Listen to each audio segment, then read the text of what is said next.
I am talking about how to stop walking on eggshells around your ex and take back your power.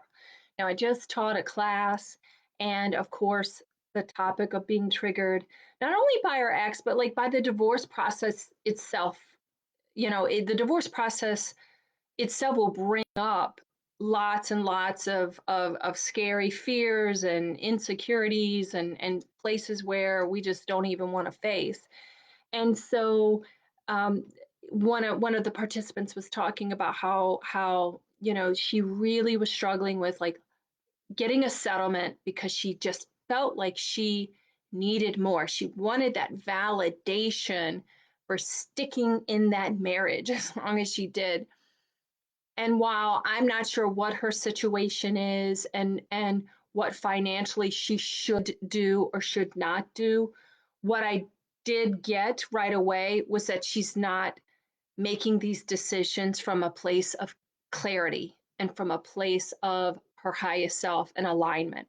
It's a place of fear and revenge and anger and neediness. So she was needing something from the system, needing something from her ex husband, and it was keeping this process absolutely stuck.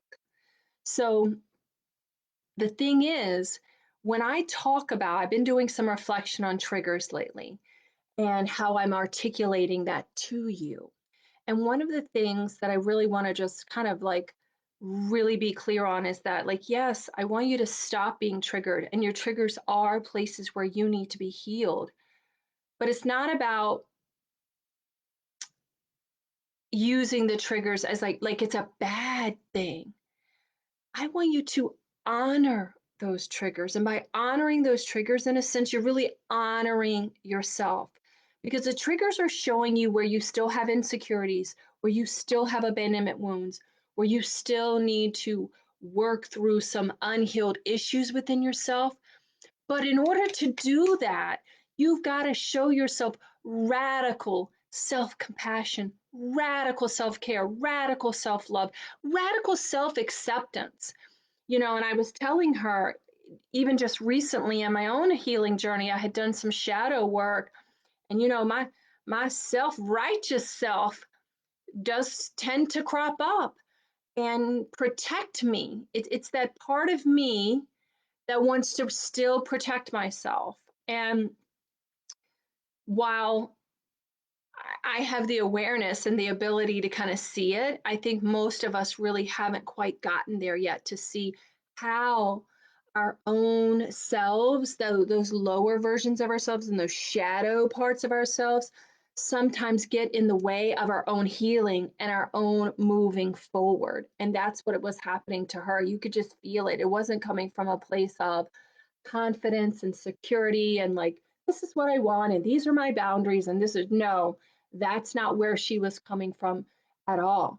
She was coming from this, you know, so to speak, kind of like an inner child having a tantrum. I need validation. I need you to justify that I stuck in this shitty marriage for so long.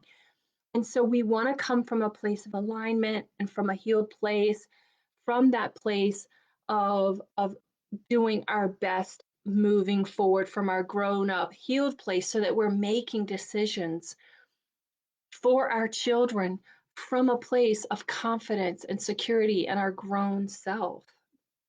Been there, done that, got the t-shirt, lost the t-shirt in the divorce. So I know of what I speak of when I get stuck in my own way during my own divorce. So I understand this really.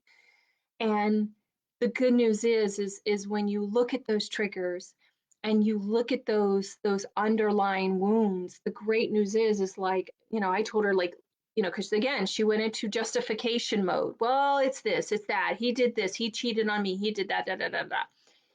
But even if she gets her way in this circumstance, that need for validation, that need for justification, it'll show up in other areas of her life until she heals it. Life and circumstances will show us, reveal to us where we still need healing.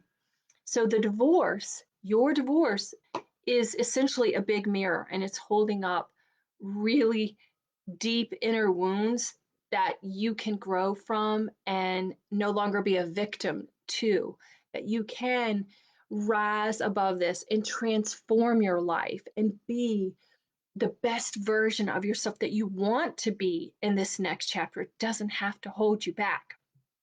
I know. So, we are actually, speaking of like finding that, we were talking about like not allowing your, and the thing is too, when you let your ex control you, manipulate you, cause you to react on a continuous basis, you're basically their emotional prisoner. They both basically have emotional collateral over you and they have power over you. So break the chains from your ex by finding your own peace and not allowing them to destroy your peace. And to do that, join my Finding Peace During the Holidays and the Aftermath of Divorce masterclass, because that's what we talked about. Is we're talking about how to stop being triggered and find alignment in yourself even with a high conflict ex, how to let go of the loneliness, how to stop being anxious and second guessing yourself, right? Stop the walking on the eggshells so you feel secure and confident no matter what is going on around you. So if you want the details and you want to join me at my next class, just hashtag guess below, send me a DM, and I'll get you a free ticket. I would love to have you there. All right. Have a fantastic week. Talk to you soon. Bye bye.